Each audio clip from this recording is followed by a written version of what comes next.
Hello. आज हम discuss करने वाले हैं गियर एरर्स के बारे में, है ना। लास्ट टाइम हमने पार्किंसन गियर टेस्टर का थियरी जो था वो स्टडी किया था। आज हम ले रहे हैं मतलब गियर एरर्स, है ना। तो कौन कौन सी एरर आती है गियर टेस्टिंग के दौरान, उसके बारे में हम डिस्कस करेंगे विथ एग्जांपल्स, राइट।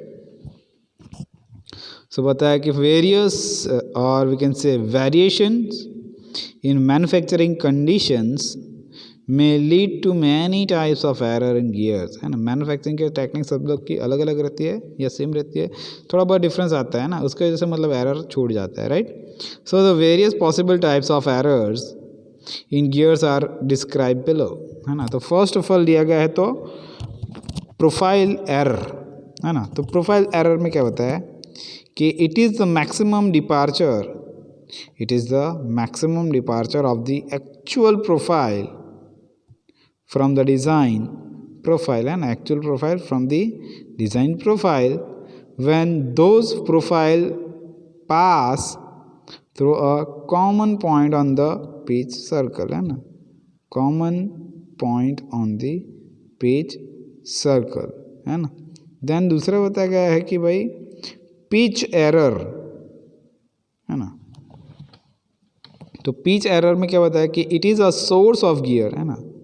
एक तो सोर्स ही है ना, कि noise and the character of the noise will depend upon how pitch error are. कुछ भी पिच एरर रहेगा तो नॉइस करेगा, आवाज़ करेगा खट खट खट करके, है ना, right. So pitch errors are produced and how they are distributed, है ना। तो एक तो मतलब बताया गया कि भाई एडजेसेंट पिच एरर, तो वो क्या होता है design pitch minus actual pitch, उसको हम करेंगे तो मतलब एडजेसेंट पिच हमें मिल सकता है। देन क्यूमुलेटिव पिच एरर में बताया गया कि डिज़ाइन लेंथ वैल्यू माइनस जो बताया गया इनटू ब्रैकेट में actual length value between corresponding flanks of teeth not adjusting to each other, we can say that. So cumulative pitch error is equals to design length value minus actual length value between corresponding flank of the, है ना, corresponding flank of the teeth, not just, है ना, not adjacent to each other, right. So we can say that ना easily cumulative यानी calculation करना है, right. Then error in pressure gauge, pressure angle. Pressure angle में क्या होता है, प्रेशर एंगल एक तो 20 डिग्री रहता है, 14.5 रहता है ना, बहुत सारी चीज़ें। So uniform departure from the correct relative velocity during generation produce, right, profile of involute form but of incorrect base जो है मतलब डायमीटर, है ना, which result in pressure angle error, right. Then बात करते हैं टूथ थिकनेस एरर के बारे में। तो टूथ थिकनेस एरर में बताया गया है कि इट इज़ द वैल्यू, है ना, it is the value obtain by subtracting the design tooth thickness, है ना। तो मतलब टूथ थिकनेस एरर जो बताया गया it is the value obtain by subtracting the design tooth thickness from the actual tooth thickness measured along the surface of the reference cylinder, है ना। मतलब वो रेफरेंस सिलेंडर के लिए हम बोल सकते हैं, राइट। देन रन आउट के बारे में, रन आउट यानी कुछ जो टाइमिंग है वो उसके हिसाब से नहीं चल रहा है या फिर कुछ भी एरर है उसमें, है ना। सो उसमें बताया गया है कि भाई, है ना, रन आउट यानी ये हो गया ना।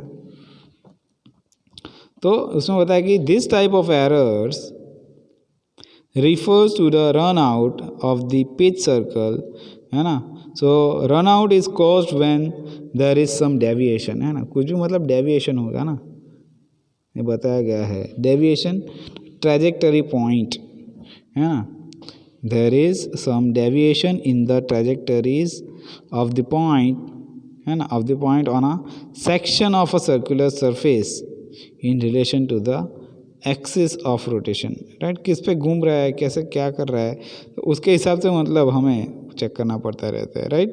So in case of a gear run out is the resultant of the radial throw of the gear axis, है ना, और we can say axis of gear due to the out of roundness of gear profile, है ना, roundness of gear profile.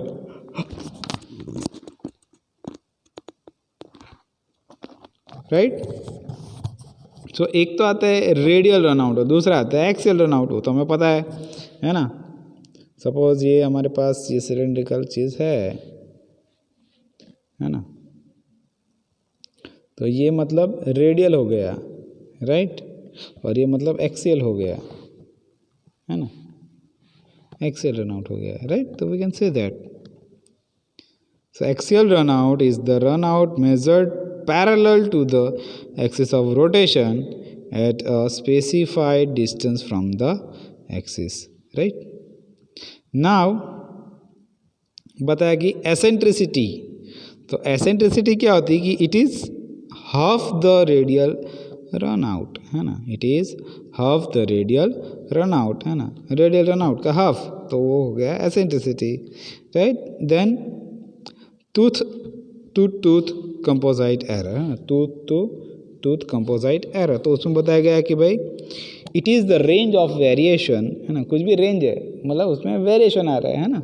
So in the minimum centre distance, है ना, एक centre है, suppose ये गियर है, उसका ये है स्पिंडल, ये गियर है, तो ये डिस्टेंस कितना है ना, एक्स जितना, right.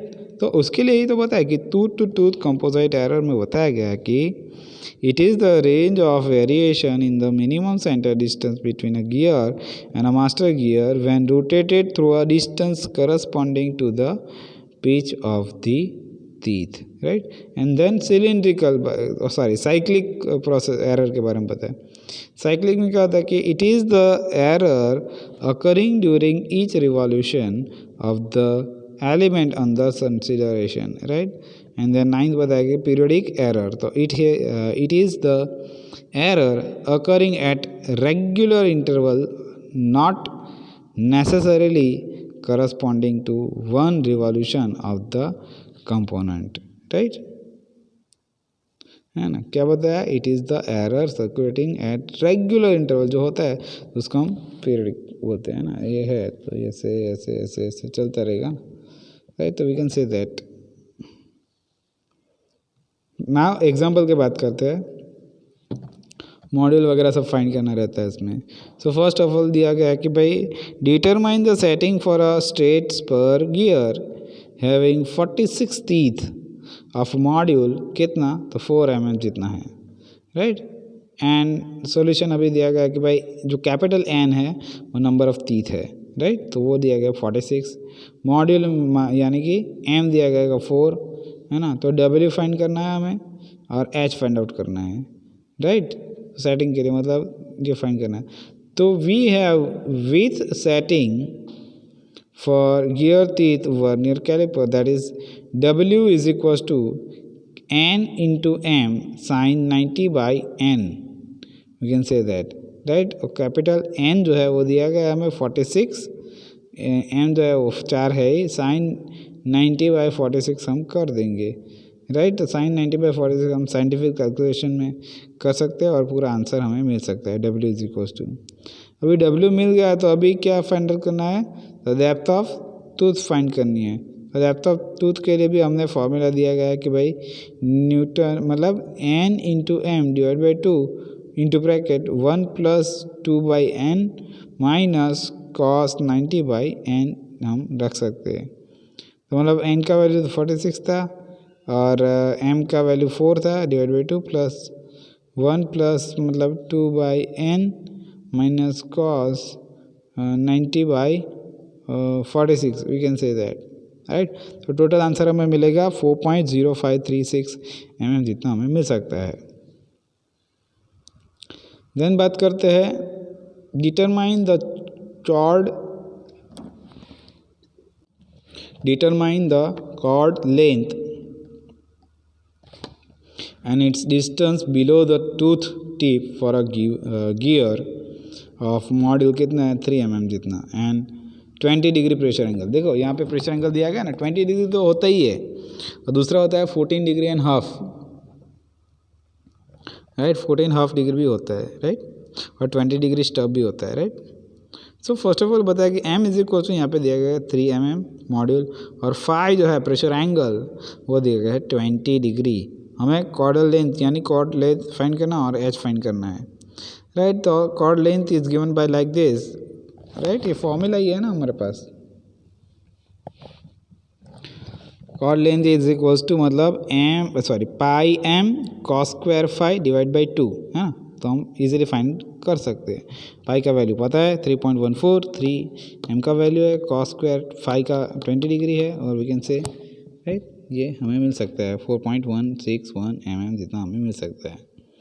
Then distance below the tip of gear है ना, distance below the tip of gear, तो h इज इक्वल टू क्या मिलेगा, m into bracket 1 minus 1/4 pi cos phi into sine phi, है ना। तो फाई की वैल्यू हम रख देंगे 20 है ना, तो हमें टोटल आंसर मिलेगा 2.2427 mm, राइट। ना प्रॉब्लम 3 ले लेते हैं, तो उसमें बताया गया कि the gear under test has the following specifications. एक तो दिया गया है number of teeth is equal to 40 and module is equal to 3 and pressure angle जो है मतलब 20 डिग्री दिया गया है। सो क्या करना है, the shift of the tool into the gears to provide backlash जो है वो कितना दिया गया हमें, मतलब 0.25 mm जितना, और वी कैन से कि भाई डिटरमाइन द डायमेंशन, जो डायमेंशन है उसको हमें फाइंड आउट करना है ना, of the base tangent length over 6 teeth, है ना। बेस टेंजेंट दिया गया और टीथ कितने हैं मतलब 6, है ना। So capital N is equal to दिया गया 40, M इज इक्वल टू दिया गया 3 और phi is equal to 10 degree दिया गया। तो बैकलेस अलाउंस भी आगे से दिया गया भाई 0.23 mm जितना है, और नंबर ऑफ टीथ जो है S इज इक्वल टू 6 यहाँ पे दिया गया। तो पूरा मतलब बेस टेंजेंट लेंथ के लिए फॉर्मूला है हमारे पास स्टैंडर्ड, है ना, तो ये हम फॉर्मूला रख देंगे, राइट, है ना। Base tangent length is equal to NM cos phi into bracket में 10 फाई minus phi plus pi by 2n plus S pi by n, है ना। सारी वैल्यू हमारे पास है, अवेलेबल है, सारी वैल्यू पुट कर देंगे तो हमें आंसर मिल जाएगा ना। कितना मिलेगा 59.23 राइट mm। और डिस्टेंस फॉर एक्चुअल गियर के बारे में अब बात करें तो वो क्या मिल जाएगा हमें कि भाई base tangent length minus backless allowances, right. तो 59.239 माइनस 0.25 मिल जाएगा, तो 58.98 यहाँ पे हमें मिल सकता है, राइट। दूसरा एग्जांपल देख लेते हैं कि भाई for a 20 degree pressure angle gear having 30 teeth and 3 mm module, calculate roller diameter for pitch circle diameter measurement। Second दिया गया भाई distance over the rulers place in opposite spaces, then बताया गया distance over 2 plug space and 12 teeth apart, right. तो सारी चीज़ यहाँ पे बताई गई। गिवन डेटा में प्रेशर एंगल तो एक दिया गया है, टीथ जो है मतलब 30 दिया गया है और 3 तो मॉड्यूल दिया गया है। तो phi is equal to 20, N is equal to 30 and M is equal to 3 mm दिया गया। रोलर डायमीटर नहीं दिया, M नहीं दिया, तो डिस्टेंस ओवर प्लग कितना होगा, है ना। तो डायमीटर ऑफ रोलर कितना होगा π/2 M cos फाई, है ना। M तो पता है तो पूरा डेटा मिल सकता है हमें। देन 4.428 mm जितना हमें मिलता है, right. Then distance over the ruler के बारे में बात करें तो ये हमारा भी दूसरा फॉर्मूला आ गया है। Capital M is equal to मतलब capital M is equal to small m capital N π/2 cos phi, ये मिल सकता है ना। तो उसमें ये सारी वैल्यू पुट कर देंगे। M का वैल्यू तो पता है 3 और कैपिटल N जो है वो हमें 30 दिया गया है ना, नंबर ऑफ टीथ, वो रख देंगे। फाई का वैल्यू 20 है ही, तो स्टैंडर्ड आंसर क्या मिला हमें 94.428, right. Then angle subtended by n teeth, तो n तीत से मतलब क्या होता है कि भाई थीटा इज इक्वल टू मतलब n इंटू 360/कैपिटल N हमें मिल सकता है, राइट। तो एक मतलब घुमा दिया है ना। सो 12 इंटू 12 हो जाएंगे तो मतलब कितना हो जाएगा 144 डिग्री हो जाएगा, theta is equal to. So from equation है फ्रॉम द डिस्टेंस और we can say from the figure distance between centre plug है ना, तो कितना होता है ट्वाइस बी है ना, ट्वाइस ए बी एंड 2 तो right 2 into A sorry O A sine theta by 2, तो उसका वैल्यू तो है हमारे पास, ओ ए का पीसीडी है ना, पीसीडी का हाफ मतलब, और sine theta by 2 as it is, ये 2 कैंसर मतलब PCD into sine theta by 2 हमें मिल सकता है ना इधर, right right. So here we got the answer कितना मतलब 85.595 mm जितना AC हमें मिलेगा, राइट है ना। सो लास्ट में क्या करना है मतलब कि distance over plug is equal to distance between centre of plug plus diameter of roller, जो भी है हमने फाइंड किया है ना, तो उसका वैल्यू रख दो 85 4, टोटल आंसर मिलेगा 90.023 mm जितना। ओके, तो यहाँ पे चैप्टर ख़त्म होता है। ओके।